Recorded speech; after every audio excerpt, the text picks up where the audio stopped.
Alright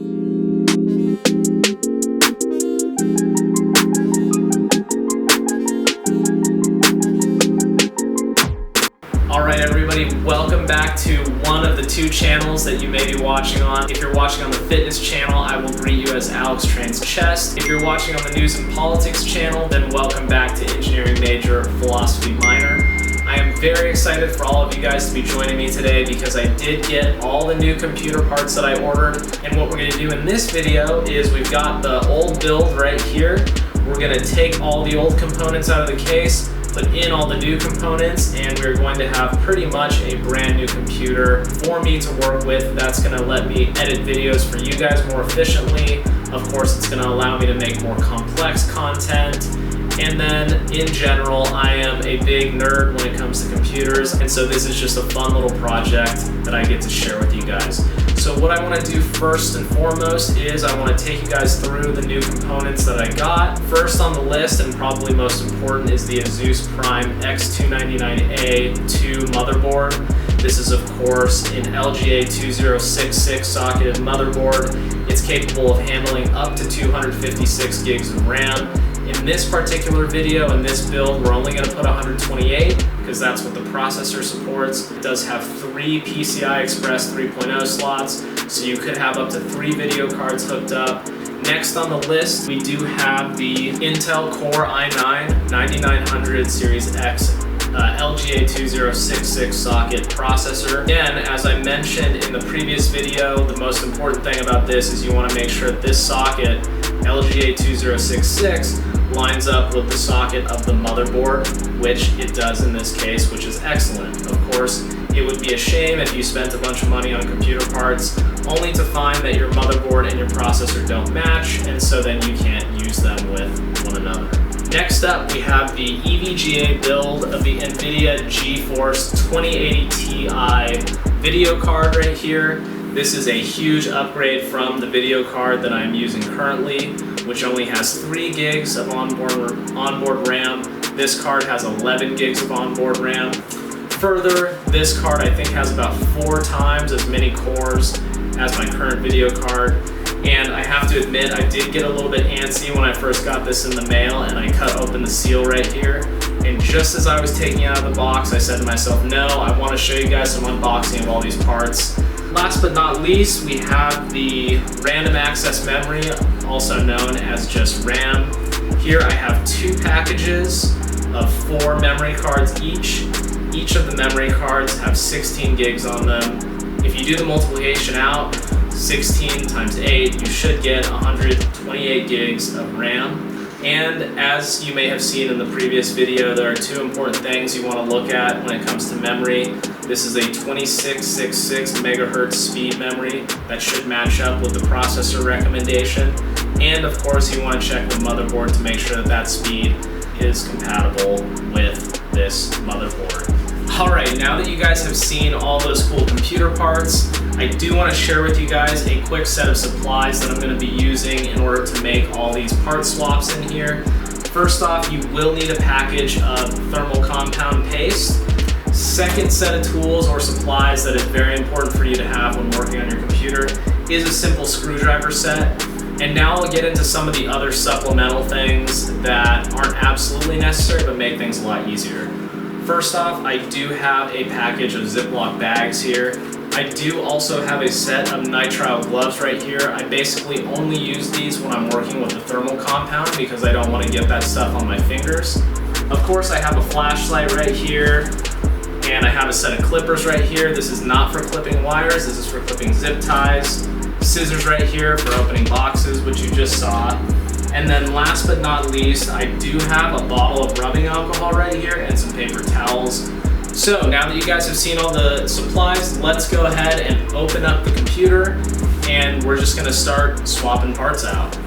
Alright guys, so you've seen the parts, you've seen the supplies, let's just go ahead and jump right into making the replacements that we need to replace. So in a second here, what you're going to see me do is I'm going to undo the screws on the case cover of the computer.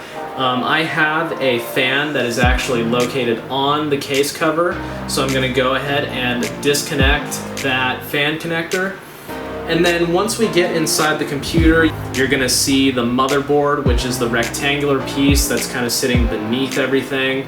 Sort of at the top of the board, what you're gonna see is the CPU. What you'll see is a couple of cooling lines that go to the liquid cooling device, which is sitting on top of the processor. That's that circular part right there. Then immediately to the right of that, you guys are gonna see the memory sticks. Those are the red sticks that are lined up, 1, 2, 3, 4. Right now there's 32 gigs of RAM in there. Of course, we're going to 128. If you look immediately below the processor and the memory, you're gonna see two cards that are sticking out of the motherboard. The top card is of course gonna be the 1060, and then the bottom card is going to be the 960. So right now I have two cards in there, and what we're gonna do is we're gonna take the 2080 Ti, we're gonna put that in place of the 1060, which is there. We'll move the 1060 down to the lower slot, and that way we'll have two cards now operating in this build right here, one being the 2080 Ti, the other being the 1060 Ti. And then of course the new motherboard is going to have the new memory on either side of the processor, similar to what you see in there right now. Alrighty, so we've got the case open. You guys have seen an explanation of where all the parts go, and now it's just a matter of basically starting to disconnect the cables that are connected to the motherboard and a lot of the power supply cables.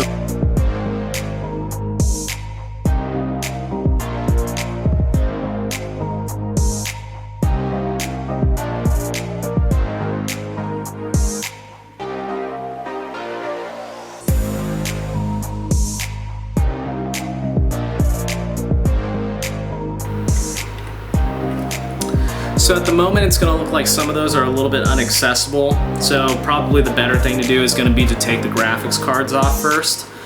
The way the graphics cards connect is they have a couple screws here on the side right here that we can just simply undo by hand. So using the new motherboard as an example, you'll see that there are these little tabs right here on the PCI 3.0 slots. And what we need to do is depress the side of those so that the video card can pop out, because this is what locks it into place. So that's why I have this screwdriver right here to go ahead and do that. So the top one, I'll just come in here, press that, kind of wiggle the card out, there we go. We will repeat the same process for the 960, just pop this in right here and the card should just kind of come right out, which it does. Okay, so now that we have the video cards out of the way, you can see that the SATA ports are more easily accessible. Just kind of start pulling those out. Alright, so now that we have all that stuff disconnected, the next step is going to be to take the cooling device off of the CPU. So for this, I'm just going to grab a Phillips head screwdriver, and we'll start unscrewing right here.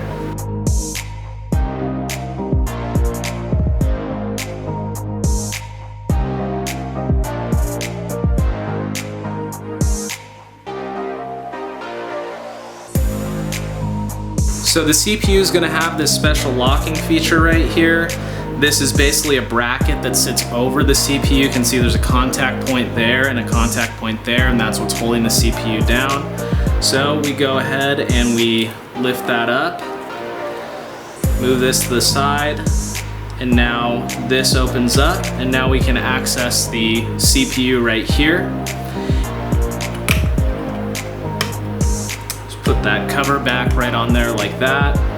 Alright, so we've got the CPU cover on. And now what we're gonna do is we're gonna take out the memory here really fast. That's just as simple as pressing down on the tabs on either side of the memory, and then just sliding the card out like that. Very easy.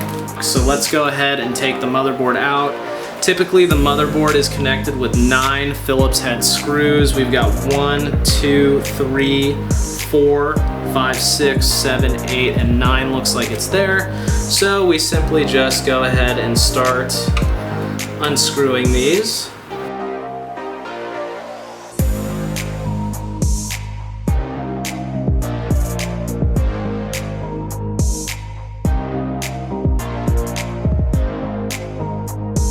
So now we should actually just be able to lift the old motherboard right out. Pretty easily comes off. So now we have the new motherboard right here, and of course we're gonna place this inside the case, and then we're gonna start adding the processor to it. So let's go ahead and fit this in here.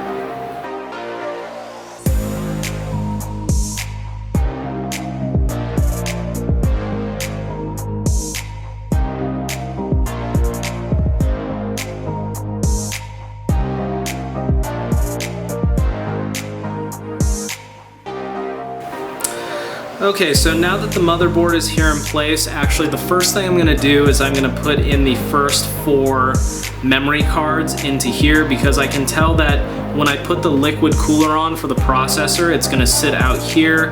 That means that if I attach the processor and the liquid cooler first, then I won't be able to access the memory slots right here.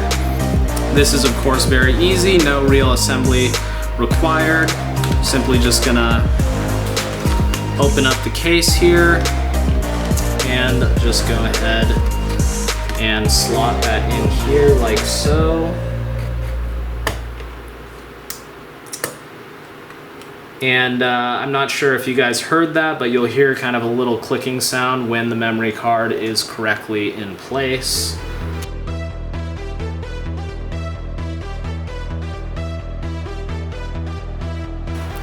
Okay, so now you can see I have these first 4 memory cards slotted in right here. And now what I want to do is I want to reattach the liquid cooler to over here. Of course, remembering that once that liquid cooler is attached, I will no longer have access to these 4 memory cards right here.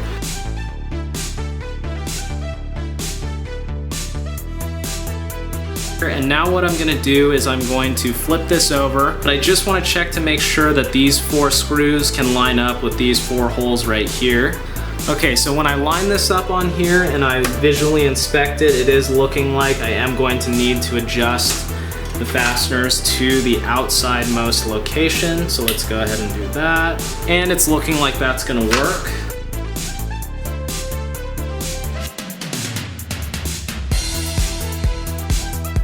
Nice, so we're gonna go ahead and mount this way. Got my bag of fastener hardware here from previously. And of course, we're gonna use the long screws like this.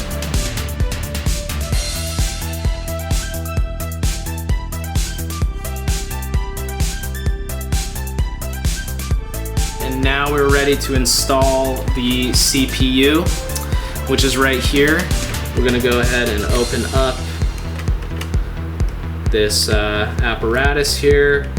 Now, here's an important thing to note. This little triangle right here, this triangle, and there's also one drawn right here, is supposed to correspond with this triangle right here on the processor. So that means that the processor is going to be in this orientation when it comes down. So let's go ahead and lift up the processor cover, and we will open up the processor, pull it out.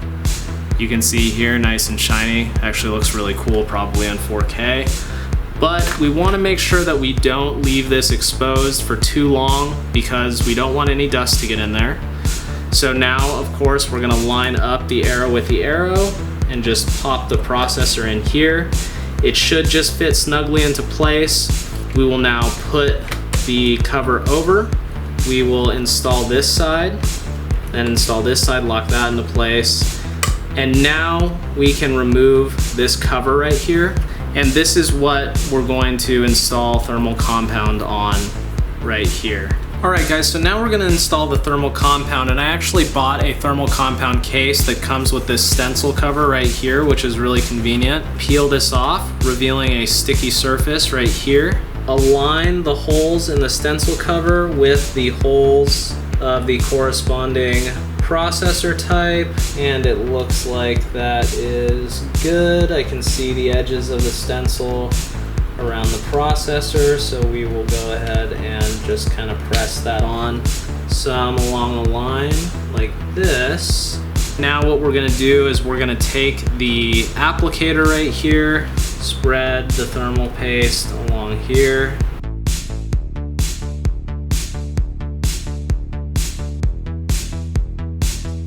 peel the stencil away carefully, and we're going to position this onto the fastener holes like so. So that right there was probably the hardest part. Now all we got to do is just tighten down these screws. So that right there was probably the most technical part of actually putting together your own computer, is, you know, making sure you got the thermal compound on there. And of course, if you're using a liquid cooler like I am, making sure that those that fastener pattern is lined up correctly. Obviously doing all that prior to putting the thermal compound all over there so that, you know, you don't end up getting thermal paste everywhere. And this is actually the first time that I've used one of these thermal compound kits. But that was actually a really pleasant experience. So now that we've got those CPU fans plugged in, let's go ahead and just plug in the remainder of the memory right here.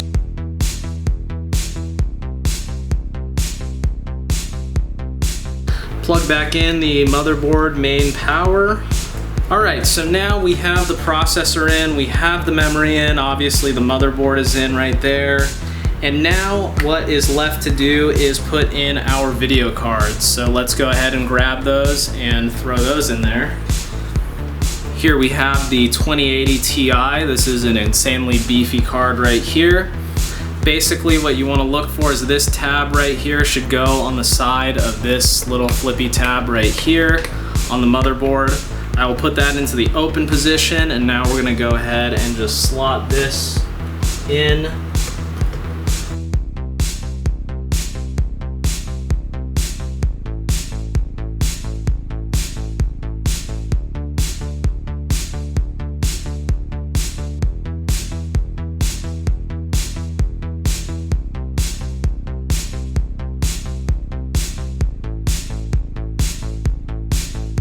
So now we have both video cards in, we've got all our memory in, we've got the processor in, we have the main power hooked up. Of course, I'm gonna have to route additional cable for some of these other power supplies here, and also some different power supply cables for this beefy graphics card. So what I'm gonna do is I'm gonna accomplish all that off camera, and then once the computer is ready to be turned on, we will reconvene then. Alright guys, so I did finally finish wiring everything up, getting all the power cables connected and everything. I did want to give you guys a quick juxtaposition of the before and after shot. The video on the left hand side of the screen, that would be the original build. On the right hand side of the screen, you guys can see the brand new build. So with that said, let's go ahead and get the computer stood up on the ground, and we're gonna make sure that the operating system posts, that the computer is actually able to turn on. And once we do that, then that will be the end of the video, and we'll do a little outro at that point. Alright guys, so I do have the computer all plugged in. I do not have the case cover on right now. I did flip the switch on the back of the power supply, and I can see that some LEDs are on, which is a good sign, meaning that power has been now applied to the motherboard. And now let's see if we can get an operating system to post here. Turn that on. Whoa. Look at how cool the memory looks. So, the computer has not just like randomly restarted itself a bunch of times. That's a good sign that a lot of this stuff is working. Looks like the graphics card even has its own built-in LEDs, which is pretty sweet. Alright, we got a BIOS to post. New CPU installed. Please enter setup to configure your system. Press F1 to run setup. Alright guys, so I hope you guys enjoyed that video where I showed you guys basically exactly how to assemble a PC almost from the ground up. Of course, we didn't go through picking out a case, and we didn't go through picking out a power supply, but a lot of that stuff is plug and play, just like the main build in here. So what I'm gonna do is I'm actually gonna go grab some food, and I am going to continue setting this up. And once I get up and running, of course, the new build will be what ends up actually editing this video and putting this video up on YouTube. Thank you guys so much for watching. If you guys have any questions about building computers, please feel free to reach out to me. And thanks again for watching. Comment below, obviously subscribe, like, share, all that good stuff. Thank you guys, and have a good day. Later.